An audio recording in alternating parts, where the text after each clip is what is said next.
അഭിലാഷിന്റെ ഒരു സ്റ്റേറ്റ്മെന്റിനോട് എനിക്ക് വിയോജിപ്പുണ്ട്. ഒരു യൂസ് ചെയ്ത ടെൻസിൽ, അതായത് സച്ചി മാഷായിരുന്നാലും സാറ ടീച്ചർ ആയിരുന്നാലും ജെനുവിനായും സിൻസിയറായും അഭിപ്രായം പറയുന്നവരാണ് എന്നുള്ളത്. ആയിരുന്നു എന്ന് തിരുത്തും ഞാൻ. സച്ചി മാഷ് പ്രത്യേകിച്ചും വളരെ ജെനുവിനായ അഭിപ്രായം പറഞ്ഞിരുന്ന, വളരെ ഷാർപ്പായ പൊളിറ്റിക്കൽ സ്റ്റേറ്റ്മെന്റ്സ് നടത്തിയിരുന്ന ആളായിരുന്നു സച്ചി മാഷ്. പക്ഷെ കുറച്ചു കാലമായിട്ട് അദ്ദേഹത്തിന് 80 വയസ്സായി പ്രായം. അദ്ദേഹം പറയുന്നത് പലതും വിശേഷിപ്പിക്കാൻ അദ്ദേഹത്തിനോടുള്ള സകല ബഹുമാനത്തോടുകൂടിയും എനിക്കറിയാവുന്ന ഒരേ ഒരു വാക്ക് സോഫിസ്റ്റിക്കേറ്റഡ് നോൺസെൻസ് എന്നാണ്. സോഫിസ്റ്റിക്കേറ്റഡ് നോൺസെൻസ്, ഇതാണ് ഇദ്ദേഹം പറയുന്നത്. മാത്രമല്ല, അദ്ദേഹം പറയുന്ന കാര്യവും അദ്ദേഹം ചെയ്യുന്ന കാര്യവും തമ്മിൽ ഒരു മിനിമം ബന്ധം ഉണ്ടാവണ്ടേ? ഞാൻ പറയുന്ന കാര്യം ഞാൻ ചെയ്യുന്നത് തമ്മിലൊരു ബന്ധം ഉണ്ടാവണ്ടേ? നിജേഷ് പറയുന്നതും നിജേഷ് ചെയ്യുന്നതും തമ്മിൽ ബന്ധം ഉണ്ടാവണ്ടേ? ഉണ്ട്. അഭിലാഷ് പറയുന്ന അഭിലാഷ് ചെയ്യുന്നത് തമ്മിൽ ബന്ധം വേണ്ടേ? 1996 കെ സച്ചിദാനന്ദൻ കേന്ദ്ര സാഹിത്യ അക്കാദമിയുടെ സെക്രട്ടറി ആവുന്നത്. അന്ന് ദേവഗൌഡയാണ് പ്രധാനമന്ത്രി. It was A political appointment. എല്ലാ പൊളിറ്റിക്കൽ അപ്പോയിന്റ്മെന്റിലും സ്വാഭാവികമായി ചെയ്യുന്ന കാര്യം ആ മിനിസ്ട്രി മാറിയാൽ റിസൈൻ ചെയ്യാന്നുള്ളതാണ്. സച്ചിദാനന്ദ മാഷി 10 വർഷം അവിടെ തുടർന്നു. അതിനുശേഷം BJP സർക്കാർ അടക്കം ഭരിച്ചു. അപ്പോഴും അദ്ദേഹം അവിടെ നിന്നു. 10 വർഷം ഒരാൾ സെക്രട്ടറി ആയിട്ട് ഇരിക്കുന്നത് അധികാര കേന്ദ്രീകരണവും അഴിമതി ഉണ്ടാവും എന്നുള്ള കാര്യം സച്ചി മാഷിയുടെ കാര്യത്തിൽ ബാധകമല്ലേ? 2016 കേരള ലിറ്ററേച്ചർ ഫെസ്റ്റിവൽ തുടങ്ങുന്നത്. അന്ന് ഡയറക്ടറാണ് കെ സച്ചിദാനന്ദ മാഷ്. ഇന്ന് 2026 10 വർഷമായി അദ്ദേഹം തന്നെയാണ് ഡയറക്ടർ. വേറെ എത്ര സാഹിത്യകാരന്മാര് കേരളത്തിലുണ്ട്? അദ്ദേഹം ഡയറക്ടർ ആയിരുന്നുകൊണ്ട് എസ് ജോസഫ് എന്ന് പറഞ്ഞൊരു കവി തെറ്റിപ്പിരിഞ്ഞു പോയിണ്ടായിരുന്നു. അദ്ദേഹം ഒന്ന് മാറിയിരുന്നെങ്കിൽ വേറെ സാഹിത്യകാരന്മാർക്ക് അത് കിട്ടില്ലേ? അഴിമതിക്കും അധികാര കേന്ദ്രീകരണത്തിനും ഭാഗമാകില്ലേ അത്? ഇത് ബാധകമല്ലേ? പിന്നെ ഇദ്ദേഹം പറയുന്ന ഉദാഹരണം ഉണ്ടല്ലോ, ബംഗാളിൽ നശിച്ചുപോയ പാർട്ടി. ശരി, 6 term ഭരിച്ചിട്ടുണ്ടാവും.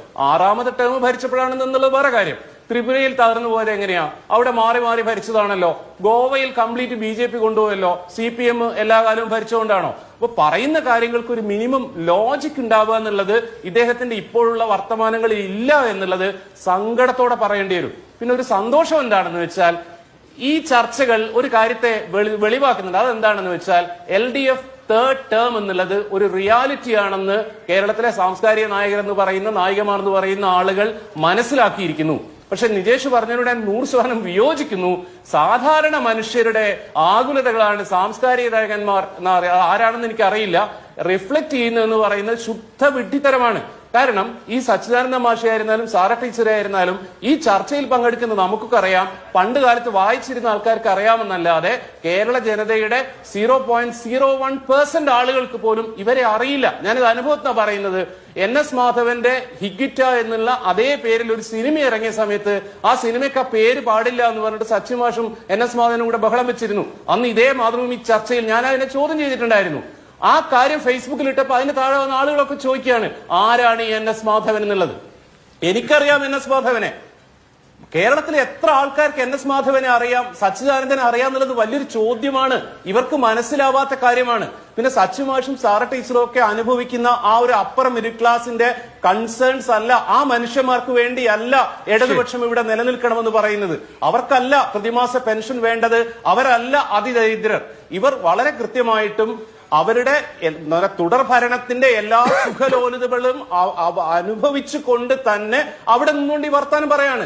Second term Pinarayi Vijayan വരുന്നത് ശരിയല്ല എന്ന അഭിപ്രായം പറഞ്ഞ സച്ചി മാഷ് തന്നെ കഴിഞ്ഞ 5 വർഷം അതേ ഇന്നോവ ക്രിസ്റ്റ ഉപയോഗിച്ചുകൊണ്ട് സാഹിത്യ അക്കാദമിയുടെ പ്രസിഡന്റായിട്ട് ഇരിക്കുക. അതിനെന്തുകൊണ്ടും യോഗ്യനാണ് സച്ചി മാഷ്. എനിക്ക് യാതൊരു തർക്കവുമില്ല കാര്യത്തിൽ.